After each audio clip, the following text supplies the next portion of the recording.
창세기 50장에는 그 두 사람의 그 죽음이 나옵니다. 야곱이 마침내 애굽에서 죽고 그를 장사하는 모습이 나옵니다. 40일 동안 그 방부 처리를 해서 그 이후에 70일 동안에 그쵸? 장사했다고 합니다. 이것은 왕 다음에 예, 왕은 뭐 72일 정도 곡을 한다는데 거기서 이틀 모자라는 72일의 그 장례를 했다는 것은 그만큼 이 이방 땅에서 이 요셉의 아버지 야곱을 위해서 애곡했다라는 것을 알 수 있습니다. 그런데 이런 큰 그 장례를 치렀는데 그 야곱의 그 시신이 어디로 올라갑니까? 그 조상에 있는 묘로 올라갑니다. 그 막벨라 굴로 가서 장사하게 되죠. 요셉이 그 군대를 이끌고 그 막벨라 굴로 그 가나안 땅으로 올라가서 거기서 장례를 치르는 것을 온 애굽 사람들도 다 봅니다. 그렇게 하는 것은 바로 하나님의 그 약속을 받은 백성으로서 바로 하나님의 그 약속을 믿고 살았다는 것을 나타내고 있어요. 그래서 그리고 나서 우리가 요셉의 형들이 이제 그 아버지 야곱이 죽으니까 아버지가 그동안 자신들의 어떤 바람막이가 돼줬는데 요셉이 그런 권력도 가지고 있고 자기가 마음만 먹으면 복수해서 죽일 수 있는 그런 것을 깨닫고 아버지가 죽고 나서 제일 먼저 이 형제들이 그쵸 다시 동생 그 요셉에게 용서를 해달라고 얘기를 합니다. 근데 요셉이 두려워하지 말아달라. 그리고 이 말을 해요. 내가 하나님을 대신하겠습니까? 라고 얘기하거든요.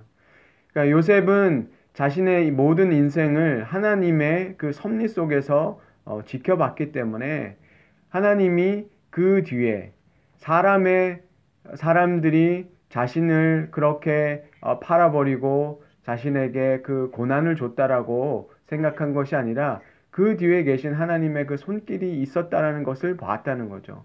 비록 사람의 손을 거쳐서 사람들이 그런 일을 했지만 그 뒤에 계신 하나님의 그 섭리를 보고 요셉은 그쵸 그 형제들을 이미 그 가나안 땅에서 애굽으로 올라왔을 때 이미 그들을 용서했다라는 것을 볼 수 있습니다.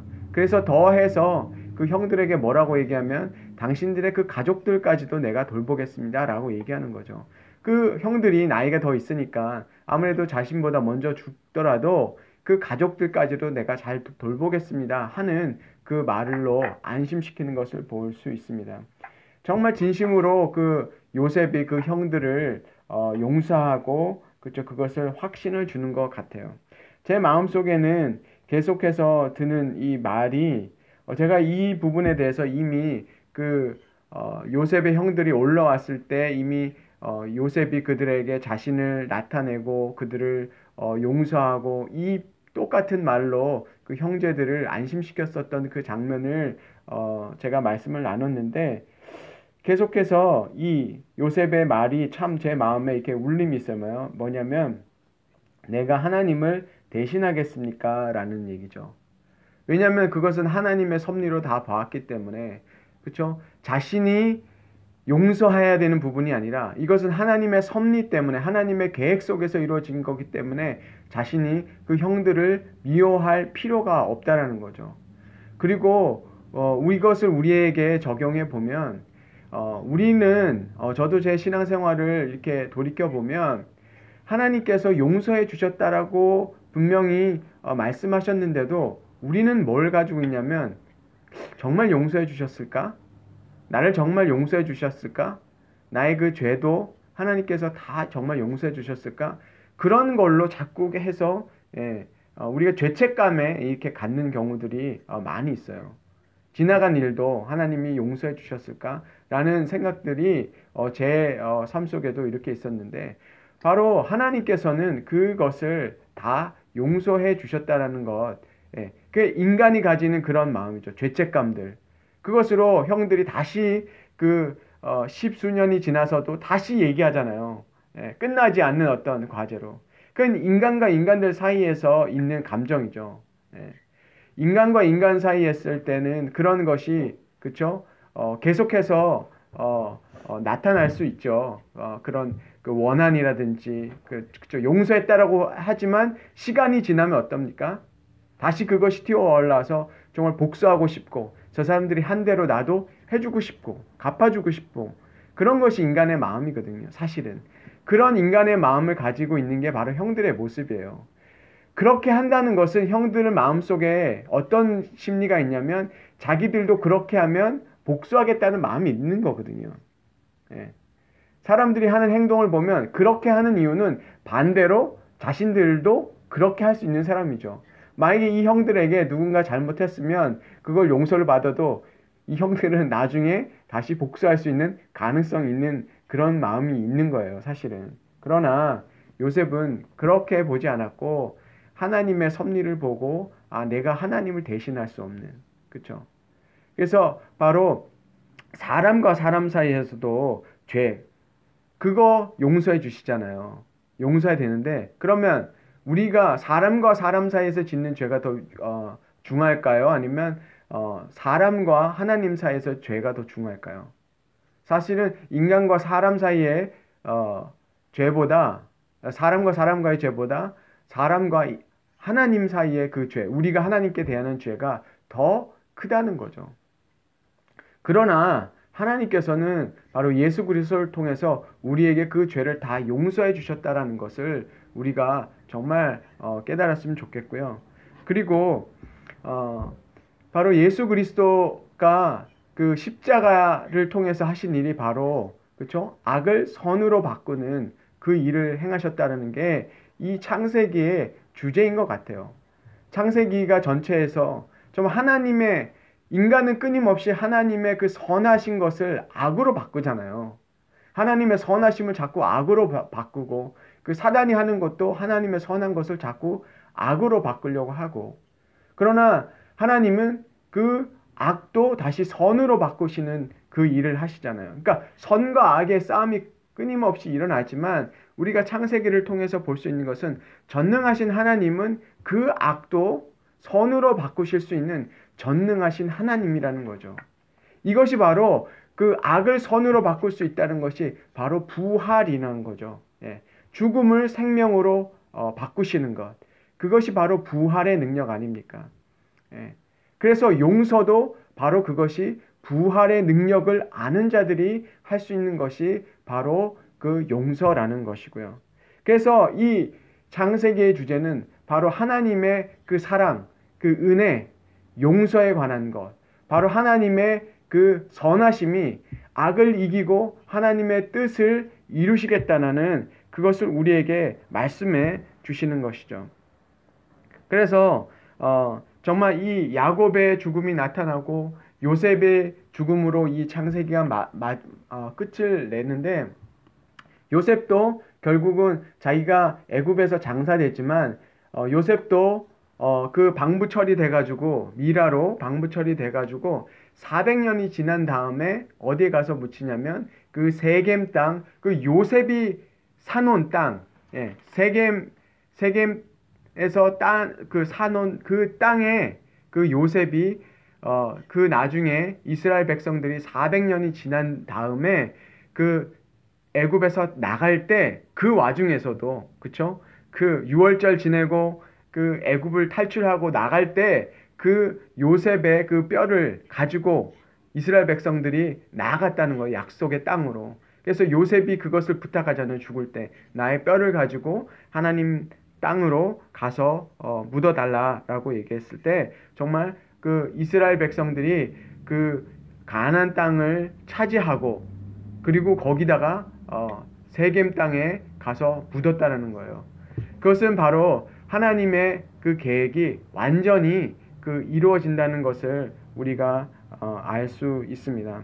그래서 우리 삶 속에 그 악한 일들을 만날 때 우리가 그걸 기억했으면 좋겠어요. 하나님의 능력은 악을 선으로 바꾸시고, 그리고 하나님의 악도 하나님께서는 그 선함으로 바꾸어 주시는 그 능력을 가지고 계시다는 것.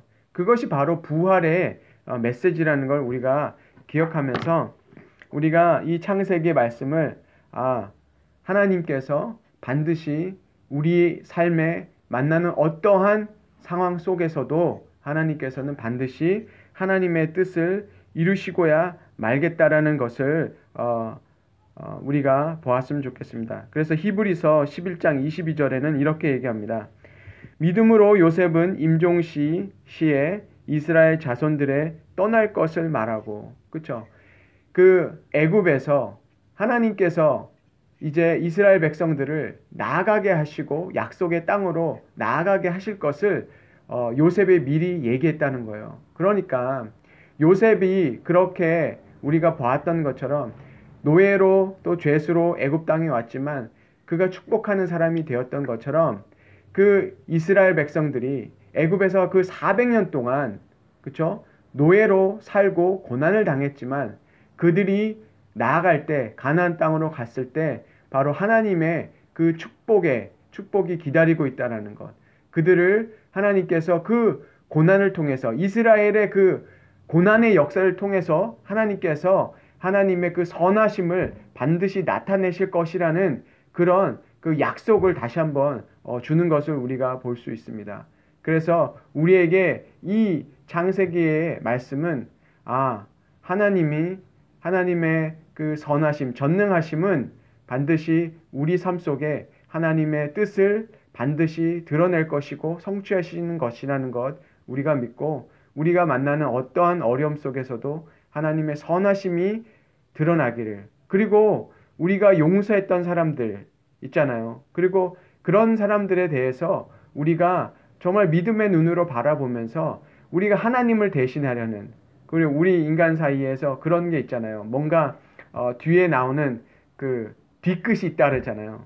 근데 하나님은 그런 것이 없는 것 같아요. 하나님은 그 용서하셨을 때 그것으로 정말 오히려 우리에게 용서하실 뿐만 아니라 우리를 축복하시는 하나님이라는 것. 이것을 우리가 이해하지 못하면요, 용서받았음에도 불구하고 어떤 어려움들을 만나거나 환난이 오면 어떤 생각을 하냐면, 내가 과거에 지은 죄 때문에 또 이 저주가 나에게 또 따라오는구나, 이렇게 생각하는 경우들이 너무나 많아요. 하나님 그런 하나님이 아니라는 것을 우리가 정말 이 창세기의 말씀을 통해서 확인했으면 좋겠어요. 그 요셉과 같이, 그쵸? 그 용서를 구했을 때 이미 용서했고 하나님께서, 그리고 그들에게 어떻게 합니까? 더 많은 약속을 해주고 축복을 해주네요. 형제들의 그 자식들까지도 내가 돌보겠습니다. 우리가 정말 이런 마음을 가졌으면 좋겠어요. 우리에게 아픔을 주고, 그쵸? 우리에게 악을 행한 자들에게도 우리가 그 주님의 마음으로 그들을 용서할 뿐만 아니라, 그쵸? 어떻게 합니까? 그들을 오히려 더 선대하잖아요. 그쵸? 악을 악으로 갚지 않고 어떻게 합니까? 이게 바로 창세기 결론 아닙니까? 야곱의 죽음과 요셉의 죽음 그 사이에 이 화해가 다시 한번 나타나는 것은 바로 이게 복음이에요. 악을 악으로 갚지 말고 뭐 하라는 거예요? 선으로 갚으라는 거잖아요. 이게 어디의 메시지입니까? 바로 예수 그리스도께서 보여주신 바로 그 메시지잖아요. 악을 악으로 갚지 말고 오히려 그들을 위해서 기도해주고 그들을 사랑하라. 그것이 예수 그리스도의 메시지잖아요. 그것이 바로 누구죠? 요셉을 통해서 나타나고 있지 않습니까? 그래서 요셉이 바로 예수 그리스도의 어떤 그림자로 나타난다는 것을 우리가 다시 한번 확인합니다. 그래서 우리가 우리 마음에 용서하지 못한 마음이 있을 때 우리가 이 단어를 떠올렸으면 좋겠어요. 내가 하나님을 대신하랴. 우리가 인간적으로 복수하고 싶은 마음, 그쵸? 받은 대로 되돌려주고 싶은 마음, 그런 마음들 우리 안에 있지만 우리가 정말 그것을 선하심으로 바꾸신 하나님의 섭리 앞에 정말 겸손히 그들을 위해서 기도하고 그들을 정말 사랑할 수 있는 그런 마음까지 우리가 갖기를 주님의 이름으로 축원합니다.